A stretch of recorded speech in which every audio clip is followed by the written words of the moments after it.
రెండో మాట లోకారాసిన సువార్త 23వ అధ్యాయము రెండో మాట. ఈ రోజున సిలువలో పలికినటువంటి రెండో మాటను జ్ఞాపకం చేసుకుంటున్నాం. 23వ అధ్యాయం లోకారాసిన సువార్త 39 నుండి 23 వరకు నేను చదువుతున్నాను, చూడండి. అందరూ తీయండి.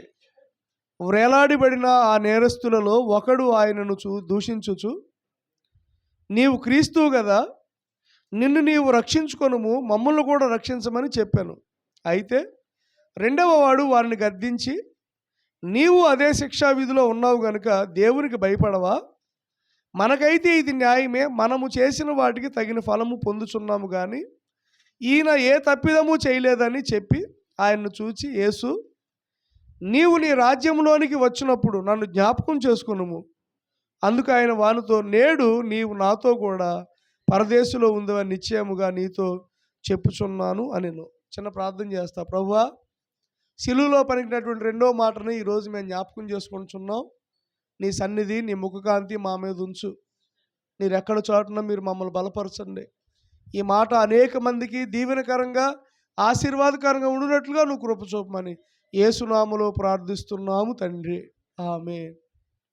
చూడండి, ఇక్కడ సిలువలో ఆయన్ని వేలాడినప్పుడు ఆయన 7 మాటలు పలికాడు కదా. మొట్టమొదటి మాట, తండ్రి వీరేమి చేయుచున్నారు, వీరు ఎరుగరు కనుక వీరిని క్షమించు అని చెప్పాడు. రెండో మాట ఇది, ఆ దొంగతో చెప్తున్నాడు అన్నమాట, నేడు నీవు నాతో కూడా పరదేశంలో ఉందు అని నిశ్చయముగా నీతో చెప్పుచున్నాను. మూడో మాట, అమ్మా ఇదిగో నీ కుమారుడు, ఇదిగో నీ తల్లి. నాలుగో మాట, నా దేవా నా దేవా నన్నెందుకు చేయి విడిచితివి. ఐదో మాట, నేను దప్పికొనుచున్నాను. ఆరో మాట, సమాప్తమైనదని చెప్పాడు. ఏడో మాట, తండ్రి నీ చేతికి నా ఆత్మను అప్పగిస్తున్నాను. దేవునికి స్తోత్రం కలుగును గాక. సో సిలువలో 7 మాటలు ప్రభు పలికాడు.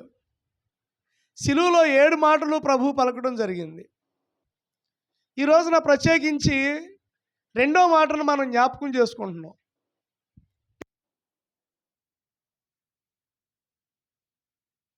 మన మందిరానికి వస్తాను అనుకున్నారంట. పొద్దున ఫోన్ చేశారు, అయ్యగారు ఎన్నింటికండి అంటే ఇట్లా చెప్పే టైము. ఎందుకంటే ఆదివారం మరి చూడండి, ఆరాధన పోగొట్టుకోకూడదు కదా. మొత్తానికి టీచర్ గారు మన మధ్యలోకి వచ్చారు. దేవునికి స్తోత్రం. చూడండి, ఈ రోజున రెండవ మాటను మనం జ్ఞాపకం చేసుకుంటున్నాం. యేసు ప్రభు సిలువలో పలికినటువంటి 7 మాటల్లో రెండో మాటను మనం జ్ఞాపకం చేసుకుంటున్నాం. ఓకేనండి, రాసుకోండి. మీకు అర్థం అవడానికి నేను నానా తంటాలు పడుతున్నా. టీచర్లు కనుక పిల్లలకి అర్థం అవడానికి ఎన్నో ఎగ్జాంపుల్స్ తీసుకుంటున్నట్లుగా నేను కూడా మరి మీకు అర్థం అవడానికి అనేకమైనటువంటి విషయాలు. మొన్న ఒకసారి చూడండి, గొడ్డల గురించి నిజంగానే గొడ్డలు తీసుకున్నాం, మీకు అర్థమైపోయింది. ఈ రోజున మీకు అర్థం అవడానికి మేము చేసినటువంటి పని ఏంటంటే, చూడండి, యేసు ప్రభు కలవరి సిలువలో వేలాడాడు కదా. సహజంగా యేసు ప్రభు సిలువను గురించే చెప్తారు చాలామంది, కానీ కలవరి సిలువలో 3 సిలువలు వేలాడినాయి. ఏంటండి? 3 crosses ఆన్ కలవరి. ఈ రోజున నా అంశం అదే, కలవరి సిలువలో వేలాడిన 3 సిలువలు. నేను అందుకని మీకు అర్థం అవడానికి ఇక్కడ కూడా అరేంజ్ చేశా. ఏం చెప్తాం మరి, పిల్లలకి అర్థం అవడానికి టీచర్లు బాధపడతారు కదా, అలాగే మీకు అర్థం అవడానికి అమ్మగారు నుంచి మేము ఎంతో ప్రయాసపడ్డాం. అంటే ఇది యేసు ప్రభు వారి సిలువ అన్నమాట. ఇదొక సిలువ, ఓకే, ఇదొక సిలువ, ఓకే.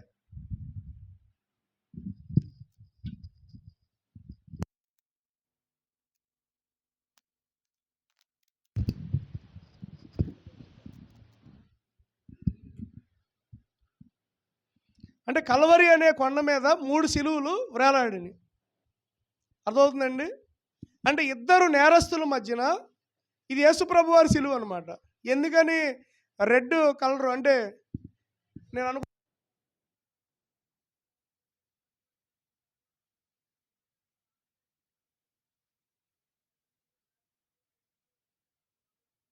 ఈరోజు నేను తీసుకున్న సందేశానికి ఈ కలర్స్ కూడా కరెక్ట్గా సూట్ అయింది. యేసు ప్రభు సిలువ, తర్వాత ఈ పక్కనేమో వైటు, అంటే ఇద్దరు దొంగలే. ఇద్దరు దొంగల మధ్యలో యేసు ప్రభు వారిని సిలువేశారు. అంటే అటొక సిలువ, మధ్యలోనేమో యేసయ్య, యువతలేమో దొంగ. ఇతను దొంగే, అతను దొంగే. కానీ వీళ్ళిద్దరు దొంగలో ఒక దొంగేమో మార్పు చెందాడు, పశ్చాత్తాపడిన దొంగ. పశ్చాత్తాపడడం అంటే తన పాపాన్ని తాను ఒప్పుకొని విడిచిపెట్టి పరిశుద్ధుడిగా మారాడు. పరిశుద్ధుడిగా మారాడు కాబట్టి ఇప్పుడు వైట్ చున్ని. అంటే ఇతడు పరిశుద్ధుడిగా మారినటువంటి దొంగ. వాడు మారలా. వాడెవడో దొంగే, కానీ వాడు మారలా.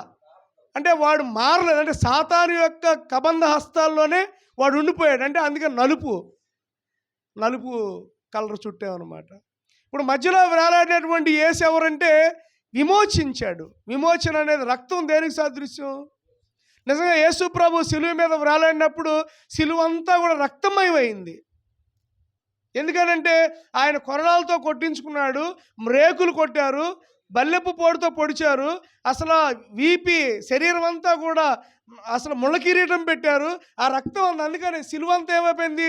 రక్తం ఎర్రగా అయిపోయింది. అందుకని ఎర్ర సిలువ, తెల్ల సిలువ, నల్ల సిలువ. అంటే మామూలుగా మీకు అర్థం అవటానికి, కానీ యాక్చువల్గా నల్ల సిలువ, ఎర్ర సిలువ, తెల్ల సిలువ కాదు. రాసుకోండి, 3 క్రాసెస్ అన్నాను కదా, 3 సిలువలు రాసుకోండి. మొట్టమొదటి సిలువ ఏంటంటే ఆ సిలువ రాసుకోండి. ఇదేంటంటే తిరస్కారమైన సిలువ. క్రాస్ ఆఫ్ రిబిలియన్ అంటారు ఇంగ్లీష్లో. రిబిలియన్ అంటే తిరస్కారం, తిరస్కరించినటువంటి సిలువది. ఇది తిరస్కారం. క్రాస్ ఆఫ్ రిబిలియన్ ఏంటండి? ఏం సిలువ? యేసు ప్రభువుని తిరస్కరించాడు, యేసు ప్రభువుని రిజెక్ట్ చేశాడు, యేసు ప్రభువుని హేళన చేశాడు. అందుకని తిరస్కారం నొందిన, అంటే దీని ఇంగ్లీష్లో ఏమన్నా ఉంటే ద క్రాస్ ఆఫ్ రిబిలియన్. తర్వాత ఇదేమో ఇది పశ్చాత్తాపడిన సిలువ. అంటే ఈ సిలువ మీద వేలాడుతున్నటువంటి వాడు యేసు ప్రభువుని చూసి పశ్చాత్తాపడ్డాడు, తను తాను గ్రహించుకున్నాడు నేను పాపునని.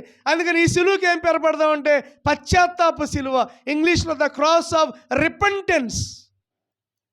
The cross of repentance. Repentance అంటే ఏంటి? పశ్చాత్తాపం. అంటే ఈ సిలువ మీద వ్రాలాడిన వాడు పశ్చాత్తాపడ్డాడు. అందుకని దీనికి ఏం పేరు పెట్టామంటే ద క్రాస్ ఆఫ్ రిపెంటెన్స్. ఇది ద క్రాస్ ఆఫ్ రిబిలియన్. అంటే ఇతను ఈ సిలువ మీద ఉన్నవాడు ఏం చేశాడు? తిరస్కరించాడు. ఎవరిని? యేసయ్యని. అందుకని దీనికి ఏం పేరు పెట్టాం? రిబిలియన్. ద క్రాస్ ఆఫ్ అంటే తిరస్కారము సిలువ. ఇది పశ్చాత్తాప సిలువ.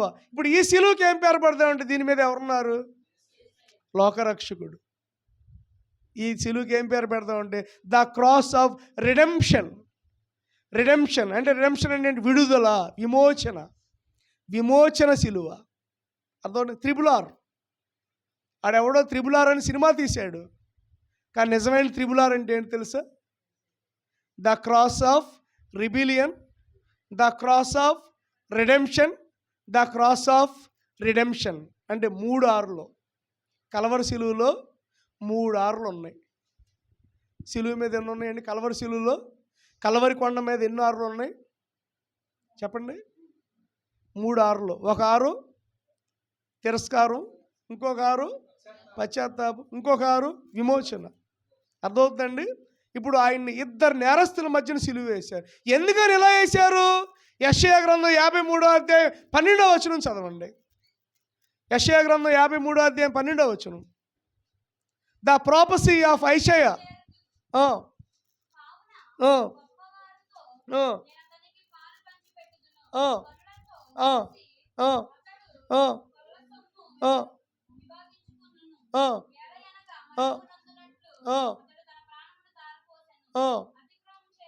చూడండి, అతిక్రమము చేయి వారిలో ఎంచబడిన వాడైన. ఈ మాట యేసు ప్రభు వారు చనిపోకముందు 750 సంవత్సరాల క్రితం దేవుడు ప్రవచించాడు యెషయా గారి ద్వారా.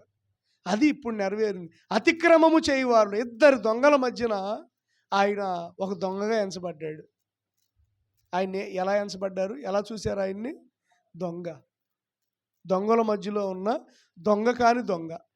కానీ యేసయ్య దొంగ కాదు. వీళ్ళిద్దరూ దొంగలే. వీళ్ళిద్దరూ పాపం చేశారు. కానీ యేసయ్య ఏ పాపము చేయలేదు, ఏ దోషము పరిశుద్ధుడిగా పవిత్రుడిగా ఉన్నటువంటి దేవుడు, ప్రభు, రక్షకుడు, ఈ రోజున మన కొరకు ఆయన రక్తం కార్చినటువంటి విమోచకుడు. దేవుని నామానికి స్తోత్రం కలుగును గాక. కాబట్టి ఈ రోజున చూడండి, ఈయన మధ్యలో వ్రాలాడు. ఆయన ఆయన ఆయన పక్కన ఒక ఆయన, ఈయన పక్కన ఇద్దరు దొంగలు. ఈ రోజున ఇద్దరు దొంగలు కింద పెట్టు. ఈ రోజున ఇద్దరు దొంగల గురించి మనం జ్ఞాపకం చేసుకుందాం. కింద పెట్టి ఈ రోజున ఇద్దరు దొంగల గురించి జ్ఞాపకం చేసుకుందాం. ఇప్పుడు చదవండి లూకా రాసిన సువార్త 23వ అధ్యాయము 39 నుండి. సమానంగా పెట్టండి. ఇదండి పెట్టు. ఫస్టే పెడదాం అనుకున్నా ఎదరా, ఫస్టే పెడదాం అనుకున్నా సిలువులు ఎదరా.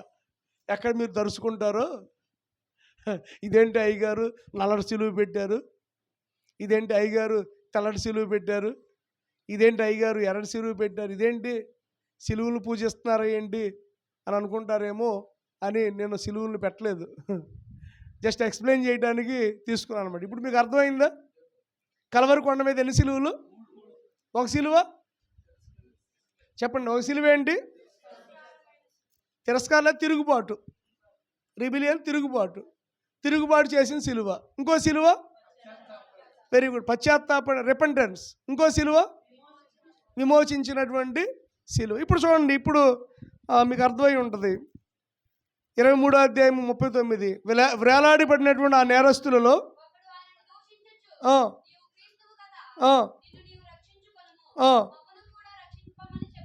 చూడండి, ఒక ఆయన తిరుగుబాటు చేశాడు. నువ్వు దేవుడు కదా, నువ్వు రక్షకుడు కదా, నువ్వు రక్షించుకో, మమ్మల్ని కూడా రక్షించే అంటే అతను ఏం కోరుకున్నాడంటే మనం కూడా విడుదల పొందాలి అని కోరుకున్నాడు. ఎందుకంటే అతను నిజంగా శిక్షించబడ్డాడు. ఒక పక్కన ఒక అతను వేలాడుతున్నాడు. అతడు యేసుక్రీస్తు ప్రభువారిని చూశాడు. చూసి ఏమనుకున్నాడంటే ఇతడు రక్షిస్తాడు కదా, మనం కూడా రక్షిస్తే మనం లేచి ఇంటికి వెళ్ళిపోదాం అనుకున్నాడు. ఇతను మనం రక్షిస్తాడేమో, మనం ఈ సిలువ మీద నుంచి దిగి ఇంటికి వెళ్ళిపోదాం అనుకున్నాడు. అనుకొని యేసయ్యని దూషిస్తున్నాడు. నువ్వు రక్షించుకోలేవా? నువ్వు క్రీస్తువు కాదా? ఇదేంటి, నువ్వు ఎంతోమందిని కాపాడావు కదా, ఎంతోమంది నువ్వు రక్షించావు కదా అని మనసులో చాలా దోషణ పెట్టుకుంటున్నాడు యేసు ప్రభు మీద. చాలా అంటే ఇంకో గ్రంథంలో ఏమైనా ఉంటుందంటే ఇద్దరు కూడా దూషించారంట. అసలు యాక్చువల్గా ఈయన కూడా దూషించాడు. ఎవరు? పశ్చాత్తాపడినాడు కూడా దూషించాడు. ఇద్దరు కూడా యేసు ప్రభువుని అన్నవాడే. కానీ మొట్టమొదటి మాట అన్నాడు కదా, ఏమన్నాడు? యేసు ప్రభు సిలువలో మాట్లాడిన మొట్టమొదటి మాట ఏంటి? తండ్రి, వీరేమి చేయుచున్నారు, వీరు ఎరుగరు కనుక వీరిని క్షమించను అన్నాడు కదా. ఆ మాట అన్నప్పుడు ఈయన మారాడండి. ఆ మాట అన్నప్పుడు అప్పటి వరకు ఇద్దరు దూషించారు. కానీ ఆ మాట ఎప్పుడైతే అన్నాడో ఈ రెండో దొంగ ఏమనుకున్నాడంటే ఇదేంటి ఈయన తిరుగుబాటు చేసి ఆయన గురించి ప్రార్థన చేస్తున్నాడు ఏంటి అని అనుకున్నాడు. మొత్తానికి మారాడు. మారి తాను చేసినటువంటి పని ఏంటంటే చెప్పమంటారా? రాసుకోండి ఆ మాట. రెండో దొంగ చేసినటువంటి ఒక మంచి పని ఏంటంటే పశ్చాత్తాపడినటువంటి దొంగ తన పాపాన్ని గ్రహించాడు. పశ్చాత్తాపడినటువంటి దొంగ తన పాపాన్ని గ్రహించాడు. అలాగనే మనం పాపాలను గ్రహించుకోవాలి. అర్థమవుతుందండి? పశ్చాత్తాపడిన దొంగ ఏం చేశాడు? తన పాపాన్ని తెలుసుకున్నాడు. అంటే నేను పాపిని. అర్థమవుతుంది? మనం ఎవరు అంట? మనం పాపులమే, మనందరం పాపులమే. ఎందుకంటే మనందరం కూడా ఆదాము అవ్వలో నుండి వచ్చాం కాబట్టి మనందరం పాపులమే. కానీ ఈ రోజున నువ్వు పాపివి అంటే ఎవరు ఊరుకుంటారా? చెప్పండి. అమ్మ నీకు రోగం ఉందని డాక్టర్ గారు చెప్పారు అనుకోండి, ఖైమ్ అంటున్నారు. టీచర్ గారి దగ్గరికి వెళ్ళి పేరెంట్స్ వెళ్ళారు అనుకోండి, టీచర్ అమ్మ మీ పిల్లోడు సరిగ్గా చదవట్లేదంటే ఏమంటున్నారు? ఇవాళ కొడితే ఊరుకోవట్లా. ఒక దెబ్బేస్తుంటే ఏమన్నా టీచర్ గారు అంతేనా? ఒక దెబ్బ పిల్లోడు క్రమశిక్షణలోకి వస్తాడని ఒక దెబ్బేస్తుంటే ఊరుకోవట్లా. మీ పిల్లలు సరిగ్గా చదవట్లేదంటే మా పిల్లడు చదవలేండి, బెమ్మానం చదువుతాడని అంటారు. ఎదురు సమాధానం చెప్పు. అలాగే ఇప్పుడు గమనించండి, ఇతడు పాపి అని గ్రహించాడండి. అందుకని చూడండి, ఇతను ఏమంటున్నాడు, 40వ వచనం. అయితే ఆ రెండవ వాడు వాడిని గద్దించి, నీవు అదే శిక్షా విధిలో ఉన్నావు కనుక దేవునికి భయపడవా? మనకైతే ఇది న్యాయమే. చూడండి, మనకేంటి, నిజంగా మనం ఈ శిక్షను అనుభవిస్తున్నామంటే మనకు న్యాయం. ఎందుకంటే మనం దొంగతనం చేసాం, తప్పు చేశాము అని గ్రహించడమే నిజమైన పశ్చాత్తాపానికి గుర్తు. నేను తప్పు చేశాను అని ఎప్పుడైతే మానవుడు గ్రహిస్తాడో అప్పుడే వాడికి నిజమైనటువంటి పశ్చాత్తాపం కలిగింది. కానీ మానవుడు నేను తప్పు చేశాను అని గ్రహించట్లా. ఏ మానవుడు కూడా నేను తప్పు చేస్తున్నాను, ఐ యామ్ సిన్నర్, నేను ఒక రోజున పాపం చేశాను అని గ్రహించట్లేదండి ఈ రోజున. కానీ ఇతడు గ్రహించాడు, అతను గద్దిస్తున్నాడు ఏమని, ఇది మనకి న్యాయమే, ఇది మనకి న్యాయమే. ఈ రోజున మనం సిలువ మీద వేలాడుతున్నామంటే ఇది కరెక్టే. ఎందుకంటే నేను తప్పు చేశాను, నువ్వు కూడా తప్పు చేశావు. తర్వాత ఇక్కడ ఇంకో మాట చూడండి, మనము చేసిన వాటికి తగిన ఫలము పొందుచున్నాము. అర్థమవుతుందండి, మనము చేసిన వాటికి తగిన ఫలము మనం పొందుకుంటాం. అందుకని మనం చేసినటువంటి దానికి తగిన ఫలం మనం పొందుకుంటా ఉంటాం. కొన్నిసార్లు మనం చేసిన దానికి, మన పితరులు చేసినటువంటి పాపానికి కొన్నిసార్లు కొన్ని బలహీనతలు మనకి వస్తాయి. కానీ ప్రభువుని మీద ఆధారపడి ప్రభువుని విశ్వసిస్తే దేవుడు మనల్ని రక్షిస్తాడు.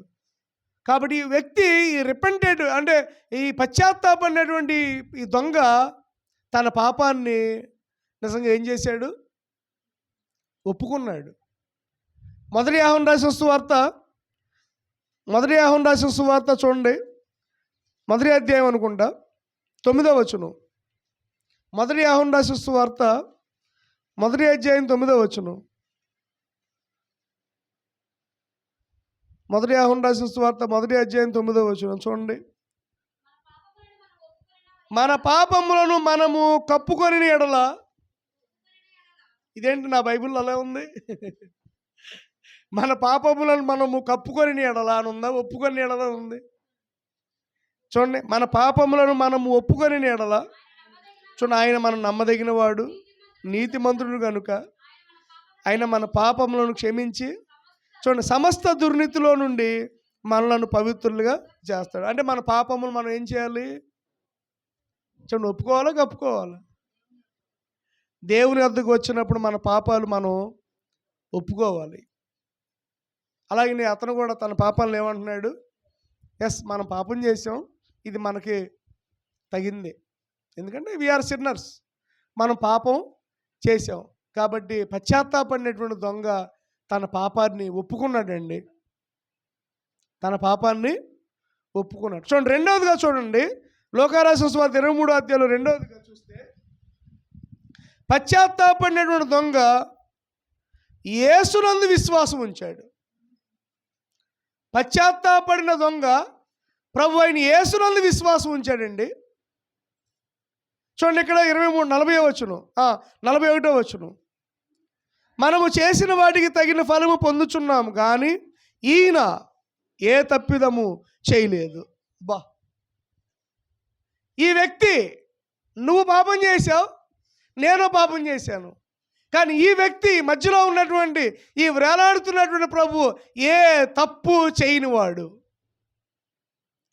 దేవుడు ఏ తప్పు చేయనివాడు, యేసయ్య ఏ పొరపాటు కూడా చేయలా.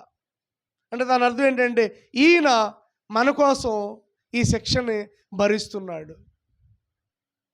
అర్థమవుతుందండి, డైరెక్ట్గా ఇండైరెక్ట్గా మాట్లాడుతున్నాడు అతను. ఏమని, ఈ మనము తప్పు చేశాం కాబట్టి మనం ఈ శిక్ష అనుభవిస్తున్నాం, కానీ ఈ వ్యక్తి ఏ తప్పు చేయలేదు, అయినా కానీ ఈ వ్యక్తి శిక్షను భరిస్తున్నాడు.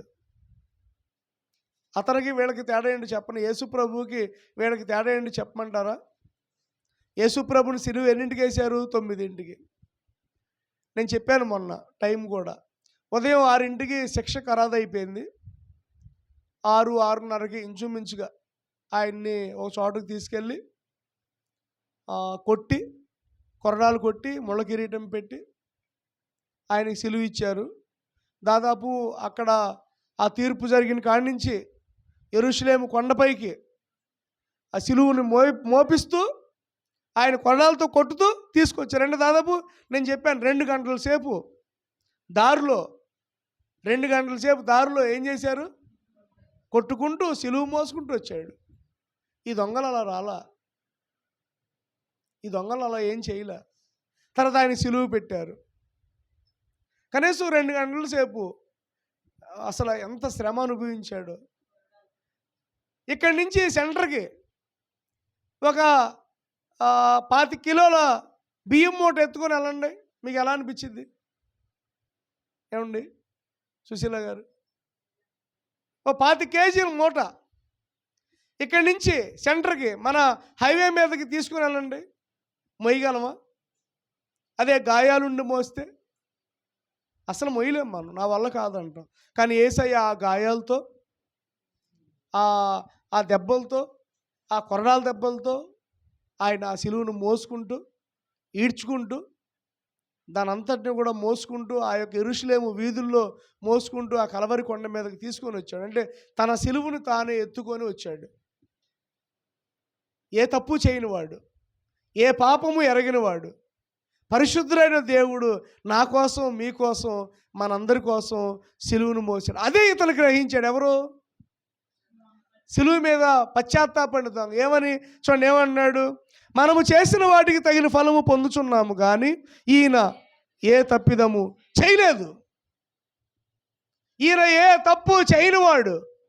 అంటే దాని అర్థం ఏంటంటే ఈయన పరిశుద్ధుడు, ఈయన రక్షకుడు అని నిజంగా ప్రభు అయిన యేసుని విశ్వసించాడు. The repentant man believed in Jesus Christ. Yesu ప్రభువుని విశ్వసించాడండి. ఏ తప్పు చేయనటువంటి వాడు ఎవరంటే యేసయ్య. అది ఎవరు గ్రహించారు? మనం ఇన్ని సంవత్సరాలు వస్తున్నాం చర్చికి, ఇన్ని సంవత్సరాలు వస్తున్నాం చర్చికి, బైబిల్ చదివాం. మన ఈ మధ్య నేను చూడండి మా ప్రిన్సిపల్ గారి గురించి చెప్పాను.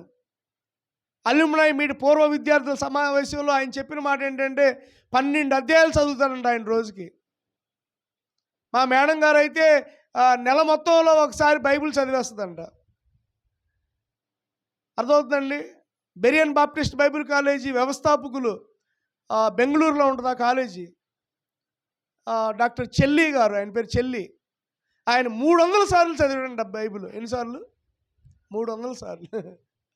ఎన్నిసార్లు? గుంటూరు అయింది, మన తెలుగు ఆయనే. 300 సార్లు చదివాడు. మీరు ఎన్నిసార్లు చదువుతున్నారు బైబిల్ అని అడిగాడు. ఎన్నిసార్లు అండి? 300 సార్లు చదివారంట ఆయన తన జీవితం అంతంలో. మా ప్రిన్సిపాల్ గారేమో రోజుకి 12 అధ్యాయాలు. ఏది మామూలుగా చదువుకుంటూ వెళ్ళిపోయాయి, ధ్యానించేవి కాదు. ధ్యానించే అధ్యాయాలు మరలా వేరుంటాయి, మామూలుగా చదువుకుంటూ వెళ్ళిపోయాయి.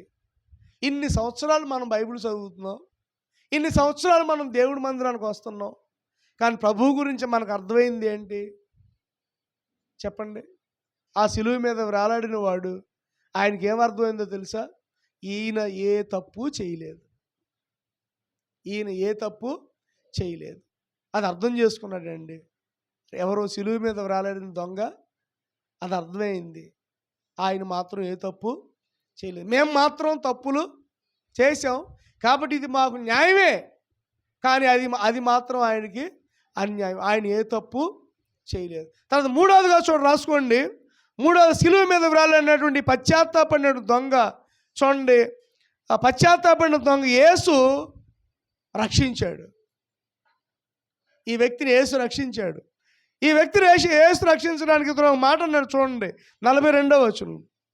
ఆయనను చూసి యేసు, నీవు నీ రాజ్యముతో వచ్చినప్పుడు. చూడండి, ఇక్కడ తెలుగు బైబిల్ ఏమనుంటుందంటే నీ రాజ్యములోనికి వచ్చినప్పుడు. కింద ఫుట్ నోట్లో ఉంటుంది చూడండి, నీ రాజ్యములోనికి వచ్చినప్పుడు అనే మాట కింద ఫుట్ నోట్లో. నీ రాజ్యముతో వచ్చినప్పుడు అంటే నువ్వు మరలా వస్తావు, నీ రాకడ నేను నమ్ముతున్నాను. యేసు ప్రభు చాలాసార్లు చెప్పాడు కదా, నేను మరలా వస్తా, మరలా వస్తా, మరలా వస్తా అన్నాడా లేదా? చెప్పండి, అన్నాడా? యేసు ప్రభు పరిచయం చేసినప్పుడు అపోస్తులతో, శిష్యులతో, చాలామంది దేవుని బిడ్డలతో అన్నాడు కదా, అయ్యా నేను మరలా వస్తాను, నేను మరలా వస్తాను, నేను మరలా వస్తాను అన్నాడు కదా. ఆ మాటను నమ్మాడు ఎవరు? అందుకని ప్రకటన గ్రంథంలో కూడా దేవుడు చెప్తాడు, నేను త్వరగా వచ్చుచున్నాను. చూడండి, ప్రకటన గ్రంథం మొట్టమొదటి అధ్యాయంలో ఉంటుంది, ఆఖరి అధ్యాయంలో కూడా ఉంటుంది ఆ మాట, నేను త్వరగా వస్తున్నాను. ప్రకటన గ్రంథం మొట్టమొదటి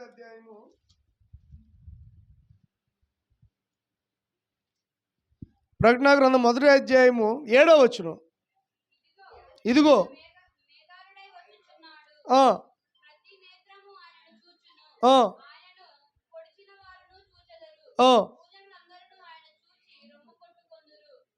అవును. ఆమేన్. ఆమేన్ అంటే ఏంటి? తదాస్తు, అంతేగా? అవును, ఆమేన్ అంటే ఆయన వచ్చుచున్నాడు అనే మాట ఖచ్చితము. తర్వాత 22వ అధ్యాయం చూడండి, ఆఖరి అధ్యాయం, ప్రకటన గ్రంథం 22వ అధ్యాయం,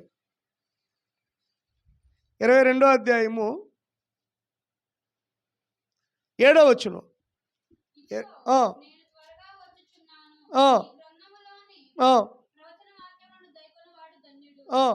చూడండి, ఇదిగో నేను త్వరగా వచ్చుచున్నాను, ఈ గ్రంథంలోని ప్రవచన వాక్యములను గైకొని వారు. చూడండి, యేసుప్రభు అంటున్నాడు, నేను త్వరగా వచ్చుచున్నాను. ఏమండి, ఎవరితో చెప్పాడు ఈ మాట? సంఘంతో, మనందరితో చెప్తున్నాడు నేను త్వరగా వస్తున్నాను అని. కానీ మనం నమ్మట్లా. కానీ ఆ దొంగ, చెప్పండి, ఆ దొంగను ఎప్పుడైనా పిలిచి చెప్పాడా? కానీ ఎక్కడో ఒకసారి వినుంటాడు ఆ దొంగ యేసయ్య గురించి. కానీ అప్పటికప్పుడే సిలువలో ఆ దొంగ నమ్మింది ఏంటంటే, నీవు నీ రాజ్యంతో వస్తున్నావు, నీవు ఒక రోజున వస్తావు అంటే దాని అర్థం ఏంటి? నువ్వు తిరిగి లెగుస్తావు, నీవు పరలోకంలో నుండి ఒక రోజున నువ్వు రాబోతున్నావు అని నమ్మాడు. అందుకని నీవు నీ రాజ్యంతో వచ్చినప్పుడు నన్ను జ్ఞాపకం చేసుకో. రెండో దొంగ ఉన్నాడు, ఇంకో దొంగ ఉన్నాడు. ఫస్ట్ దొంగ, అయ్యా నువ్వు రాజు కదా, నువ్వు వెంబటే మమ్మల్ని విడిపించుకుని వెళ్ళిపో. కానీ ఈ దొంగ ఏమన్నాడు? నన్ను విడిపించల్లా, నన్ను జ్ఞాపకం చేసుకో. అంటే ఆయనకు అర్థమైంది, మేము చచ్చిపోతాం, కానీ ఒక రోజున నువ్వు మరలా వస్తావు, నువ్వు వచ్చినప్పుడు ప్లీజ్ రిమెంబర్ మీ. ఏమన్నాడు? ప్లీజ్ నన్ను జ్ఞాపకం చేసుకో. బా, ఎంత చక్కటి మాట అండి, నన్ను జ్ఞాపకం చేసుకో. ఏమన్నాడండి? అయ్యా నీ రాజ్యంలో నన్ను జ్ఞాపకం చేసుకో. ఏమన్నాడు దొంగ? పశ్చాత్తాపడినటువంటి దొంగ ఏమన్నాడు? నన్ను జ్ఞాపకం చేసుకో. ఆడేమన్నాడు? ఇంకో దొంగ, నువ్వు విడిపించుకో, మమ్మల్ని కూడా విడిపించుకొని వెళ్ళిపో, మనం ఇంటికి వెళ్ళిపోదాం, మన ఊళ్ళోకి వెళ్ళిపోదాం. కానీ ఈ దొంగ ఉన్నాడు, నువ్వు వచ్చినప్పుడు మమ్మల్ని జ్ఞాపకం చేసుకో, ప్లీజ్ రిమెంబర్ మీ, నన్ను జ్ఞాపకం చేసుకో. ఈ దొంగ, ఈ భయంకరమైనటువంటి పాపినయ్యా, నన్ను జ్ఞాపకం చేసుకో అయ్యా, నీవు నీ రాజ్యంతో వస్తావు. అంటే చూడండి, యేసు ప్రభువుని విశ్వసించాడండి. యేసు ప్రభువుని విశ్వసించడమే కాదు, ఆయన మరలా తిరిగి వస్తాను అన్నాడు కదా, అది నమ్మాడు. దేవుని స్తోత్రం కలుగును గాక. హల్లెలూయా. ఇప్పుడు చూడండి, ఇప్పుడు అన్నాడు ఈ మాట, నన్ను జ్ఞాపకం చేసుకో అన్నప్పుడు అన్నాడు. అందుకు ఆయన వానితో, నేడు నీవు నాతో కూడా పరదేశంలో ఉండు అని నిశ్చయముగా నీతో చెప్పుచున్నా. చూడండి ఎంత గొప్ప కృపను పొందుకున్నాడండి. మారు మనసు పొందల. అర్థమవుతుందండి? బాప్తిస్తం లేదు, రక్షణ లేదు, తర్వాత బైబిల్ చదవలా. ఒకే ఒక్కసారి అన్నాడు, నేడు నీవు నాతో కూడా ఉంటావు. అలాగని బాప్తిస్తం పొందుకోకుండా ఉంటే సరిపోదు. అప్పుడంటే ఆయనతో అన్నాడు, ఎందుకంటే సమయం లేదు కాబట్టి. అలాగని ఈరోజు చాలామంది మారు మనసు పొందకుండా, బాప్తిస్తం తీసుకోకుండా, ప్రభు బలంలో లేకుండా, పర్లేదండి దొంగనే రక్షించాడు కదా దేవుడు, నన్ను కూడా రక్షిస్తాడులే అని చెప్పి చర్చికి వస్తున్నారు. అంటే ఆ రోజున ఆ వ్యక్తికి సమయం లేదు, కానీ ఈ రోజున నీకు సమయం ఉంది. You have time. నీకు సమయం ఉంది బైబిల్ చదవడానికి, కానీ సమయం లేదా బైబిల్ చదవడానికి? ఆ మాట చెప్పొద్దు. నాకు బైబిల్ చదవడానికి సమయం లేదండి, నాకు ప్రార్థన చేయడానికి సమయం లేదండి, నాకు దేవుడి మందిరానికి వెళ్ళడానికి సమయం లేదండి అన్న మాట చెప్పొద్దు. ఎందుకంటే యూ హ్యావ్ టైం, నీకు సమయం బోళ్ళు ఉన్నాయి. కానీ ఆ బోళ్ళు ఉన్న సమయాన్ని ఏం చేస్తున్నా చెప్పండి? దొంగిలిస్తున్నాం. ఇప్పుడు నిజమైన దొంగ ఎవరు? సిలువు మీద వేలాడిన దొంగ నువ్వా? చెప్పండి. ఇప్పుడు నిజమైనటువంటి దొంగ ఎవరు? ఆయన వాక్యం చదవకుండా, ఆయన కనీసం ఒక 5 నిమిషాలు ప్రార్థన చేసుకోకుండా, సమయం అంతా కూడా ఫోను ఫోను ఫోను. సమయం అంతా కూడా ఎవరితో చెప్పండి? ఫోన్తోనే. సమయం అంతా కూడా ఎప్పుడు చూసినా కానీ మన చేతులు ఏముంటుంది? ఫోనే. కానీ మన చేతులు ఏముండాలి? ఎప్పుడు చూసినా బైబిల్ ఉండాలి. మనం ఎప్పుడు చూసినా ఎక్కడ ఉండాలి? దేవుని సన్నిధానంలో ఉండాలి, దేవుడితో గడపాలి. కాబట్టి పశ్చాత్తాపడినటువంటి దొంగ రక్షణ పొందాడు. నేడు నీవు నాతో కూడా పరదేశంలో ఉంటావు అని ఒక వాగ్దానాన్ని పొందుకున్నాడు. అలాగనే ఈ రోజున పిల్లలు గమనించండి, ఎంత గొప్ప కృప అండి. ఆయనతో తిరిగిన వారికి లేదు ఆశీర్వాదం, ఆయనతో పాటు నడిచిన వారికి లేదు ఆశీర్వాదం. అట్లా జస్ట్ అట్లా. ఇప్పుడు చూడండి, సిలువ వేయటం మంచిదైందా లేదా వీళ్ళకి? ఒక రకంగా చెప్పాలంటే ఈ సిలువ వేసినటువంటి వారితో నిజంగా వారు యేసు ప్రభుతో సిలువ వేయటం ఎంతో వీళ్ళకి ఆశీర్వాదం. అంతే కదా. ఒకవేళ యేసు ప్రభుతో తిరిగారు, చాలామంది ఉన్నారు చూడండి. చాలామందికి ఇంకా రోమా ప్రభుత్వం ఏం చేసేవాళ్ళు అంటే సిలువ యొక్క శిక్ష ఖరారు చేసేవాళ్ళు. ఇంకా చాలామంది దొంగలు ఉండుంటారు. కానీ వీళ్ళు రేపు వేద్దాం లేరా సిలువ, వాళ్ళకి ముందు ఇద్దరికి వేసేయండి అని ఉంటారు. అవునా? రేపు వేద్దాంలే, కిషోర్కి రేపు వేద్దాంలే, ముందు ఇక్కడికి వేసేయండి అని ఉంటారు. అర్థమవుతుందండి? అప్పుడు ఇద్దరికి వేద్దాం అన్నప్పుడు ఇద్దరికి అవకాశం వచ్చింది. కానీ ఒకడేమో గ్రహించాడు, ఒకడేమో గ్రహించాడు.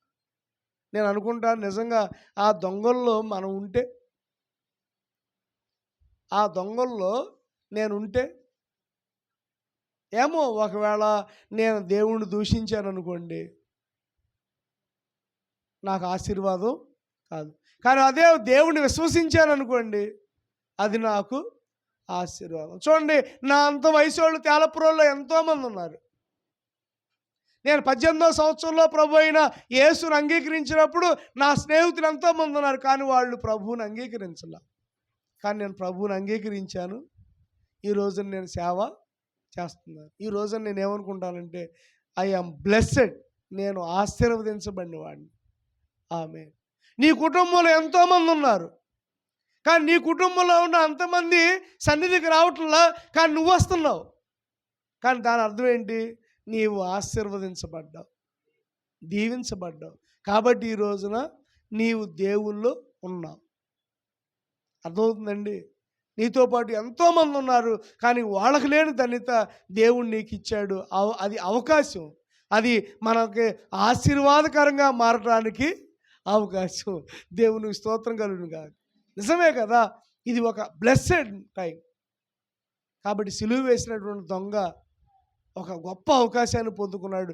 నేడు నీవు నాతో కూడా పరదేశంలో ఉండు. అంటే పరదేశం అంటే ఏంటి? ఒక గొప్ప వెయిటింగ్.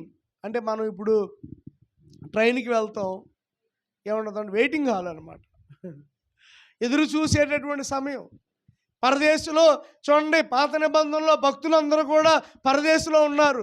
ఆ భక్తులతో ఈయనున్నాడు. అబ్బా, ఆమె పరదేశంలో ఎవరున్నారు? అబ్రహాం ఉన్నాడు. ఇప్పుడు ఈ దొంగ ఎక్కడున్నాడు? అర్థమవుతుందండి మీకు? పరదేశంలో ఎవరున్నారు? యాకోబు ఉన్నాడు. పరదేశంలో ఎవరున్నారు? మోషే ఉన్నాడు. పరదేశంలో ఎవరున్నారు? జాషువా ఉన్నాడు. పరదేశంలో ఎవరున్నారు? అర్థమవుతుందండి? పాత నిబంధన భక్తులందరూ కూడా అక్కడ ఉన్నాడు. ఈయన వెళ్తా ఈ దొంగను తీసుకెళ్ళాడు. అంటే ఈ పరదేశంలో ఉన్న వాళ్ళందరూ కూడా మనకి పాత నిబంధనల యొక్క భక్తులందరూ కూడా పరదేశంలో ఉన్నారు. కానీ ఈ పాత నిబంధన భక్తులతో ఈ దొంగ అర్థమవుతుందండి? అర్థమవుతుందా? ఈ విషయం అర్థమైందా మీకు? పరలోకంలో ఉన్నటువంటి భక్తులందరూ ఉన్నటువంటి ప్రదేశంలో ఎవరున్నారు? ఈ దొంగ, పశ్చాత్తాపడినటువంటి దొంగ. ఆ గొప్ప అవకాశం అతనికి వచ్చింది. బా, దేవునికి స్తోత్రం కలుగునుగా. పశ్చాత్తాపడినటువంటి దొంగకి ఆ గొప్ప అవకాశాన్ని దేవుడు ఇచ్చాడు. నిజంగా అబ్రహాములాగా లేడు, యాకోబులాగా లేడు, అర్థమవుతుందండి, ఇస్సాకులాగా లేడు, క్షమించండి, మోషేలాగా లేడు, యాకోబులాగా లేడు, జాషువాలాగా లేడు, సంసోన్లాగా లేడు, వీళ్ళు ఎవరిలాగా లేడు. ఇతను జస్ట్ సిలువ మీద ఆయనతో పాటు వ్రేలాడాడు, అంతే కదా. వ్రేలాడినటువంటి ఆ సమయంలో ప్రభువుని తేరి చూశాడు, రక్షణ పొందాడు.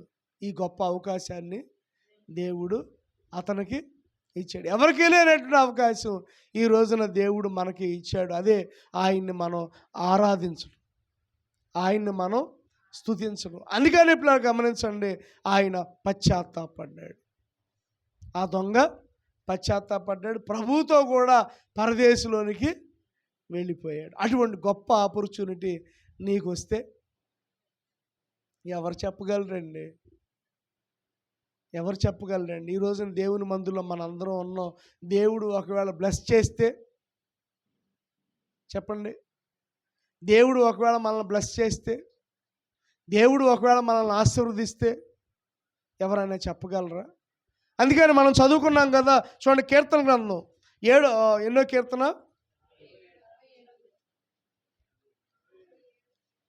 67వ కీర్తన చూడండి. 67వ కీర్తనలో కీర్తనాకారుడు ఏమంటున్నాడంటే, దేవుడు మమ్మల్ని కరుణించి, 2వ వచనం, దేవుడు మమ్మల్ని కరుణించి మమ్మల్ని ఆశీర్వదించునుగాక. ఆమేన్. దేవుడు మమ్మల్ని కరుణించి మమ్మల్ని ఆశీర్వదించునుగాక. దేవుడు ఒకవేళ ఈరోజు నిన్ను కరుణిస్తాడేమో, దేవుడు ఒకవేళ ఈ రోజున ఆశీర్వదిస్తాడేమో. ఆమేన్. తర్వాత అంటే చూడండి, 7వ కీర్తనలో దేవుడు మమ్మలను దీవించును, దేవుడు మమ్మల్ని దీవించునుగాక. ఒకవేళ ఆశీర్వాదం లేక, దీవెన లేక, మేలు లేక పడి ఉన్నావేమో, ఈ రోజున దేవుడు మందిరానికి వచ్చిన నీతో దేవుడు అంటున్న మాట ఏంటంటే, దేవుడు నిన్ను కరుణించుతాడేమో గాక, దేవుడు నిన్ను దీవిస్తాడేమో గాక. ఆమేన్. చూడండి, ఇందాక సీమోన్ అన్న ప్రార్థన చేస్తూ మంచి మాట అన్నాడు. ఏమన్నాడు? ఇన్ని సంవత్సరాలు మేము చేయలేనిది ఈ రోజున దేవుడు మాకు చేస్తున్నాడు.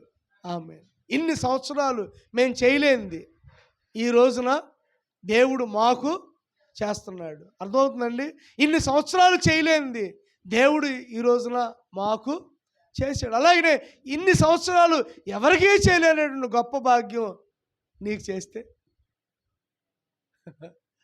ఏమండి? ఇప్పుడు చూడండి, ఈ దొంగ ఓ నాయనా, నేను కూడా దొంగలాగా ఉంటే బాగుండురా బాబు అనుకునేవాళ్ళు కాదా? ఏమండి? అర్థమవుతుందండి?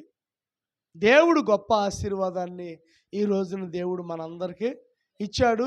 అట్టి ధన్యత దేవుడు మనందరికీ కూడా అనుగ్రహించునుగాక. కాబట్టి సిలువలో వ్రేలాడినటువంటి దొంగ దీవించబడ్డాడు. అలాగనే మనం కూడా దీవించబడే స్థాయిలోనికి మనం వచ్చుదుంగాక, ఫలించేటటువంటి స్థాయిలోనికి మనందరం వెళుదుంగాక. It is a privilege. ఒక గొప్ప అవకాశాన్ని దేవుడు మనకిస్తున్నాడండి. ఒక గొప్ప అవకాశాన్ని దేవుడు మనకి ఇస్తున్నాడు. అట్టి కృప దేవుడు మనందరికీ కూడా ధారాళంగా దయచేయునుగాక. ప్రార్థన చేసుకుందాం, తల్ల వంచండి. 2వ సిలువలో మీద ఉన్నటువంటి ఆ దొంగ పశ్చాత్తాపడ్డాడు, ఒక గొప్ప ఆశీర్వాదాన్ని పొందుకున్నాడు. అట్టి కృప దేవుడు మనందరికీ కూడా ధారాళంగా దయచేయునుగాక. మనం ప్రార్థన చేసుకుందాం. మహాపరిశుద్ధుడా, ప్రేమ కలిగిన తండ్రి, ఇటువంటి గొప్ప కృప మాకు దయచే తండ్రి. ఇన్ని సంవత్సరాలు మందిరానికి వస్తున్నాం, ఇన్ని సంవత్సరాలు దేవుడు వాక్యం చదువుతున్నాం, ఇన్ని సంవత్సరాలు నీ మీద ఆధారపడ్డాం. కానీ అయ్యా, మమ్మల్ని ఒకసారి జ్ఞాపకం చేసుకోవా? మమ్మల్ని ఒకసారి అయ్యా జ్ఞాపకం చేసుకో ప్రభువా. దొంగ ఏమన్నాడు?